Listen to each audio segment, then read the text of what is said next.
चलिए आज एक ऐसी कहानी की बात करते हैं जो हमारी सोच और विश्वास दोनों की हदों को पार कर जाती है। ये कहानी हरियाणा के एक छोटे से गांव से शुरू होती है, लेकिन इसका सच दिल्ली के गलियारों में जाकर खुलता है। जरा सोचिए, ये शब्द एक 4 साल का बच्चा कह रहा है, वो भी अपने ही माँ बाप से। और बस यहीं से शुरू होता है वो रहस्य जिसने एक पूरे परिवार को हिला कर रख दिया।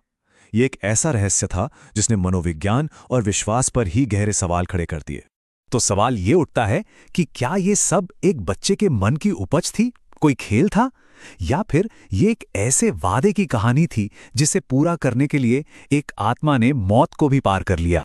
तो इस सवाल का जवाब ढूंढने के लिए चलिए कहानी की शुरुआत में चलते हैं, जहां एक छोटा सा बच्चा कुछ ऐसे दावे करता है जो उसके परिवार के लिए सब कुछ बदल कर रख देते हैं।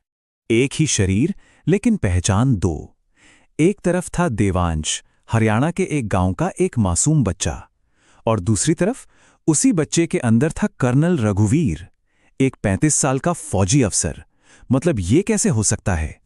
देखिए, देवांश का बर्ताव किसी आम बच्चे जैसा था ही नहीं। सुबह 4 बजे उठकर ट्रेनिंग करना, लकड़ी की बंदूकें बनाकर घूमना और हर वक्त आर्मी की वर्दी की जिद करना। लेकिन सबसे ज्यादा डराने वाली बात तो थे उसके सपने।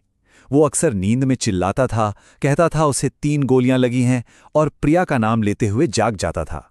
परिवार का हाल बहुत बुरा था। वो पूरी तरह से हताश हो चुके थे। अपने बेटे की मदद के लिए वो डॉक्टरों के पास गए, ओझाओं के पास गए, लेकिन कोई फायदा नहीं हुआ। बच्चे की तो बस एक ही जिद थी कि उसे अपनी गर्भवती पत्नी के पास दिल्ली वापस जाना है। अब कहानी में एक नया मोड़ आता है जब ये अविश्वसनीय दावा सबूतों और कानून की दुनिया से टकराता है। जब गांव में बात नहीं बनी तो गांव के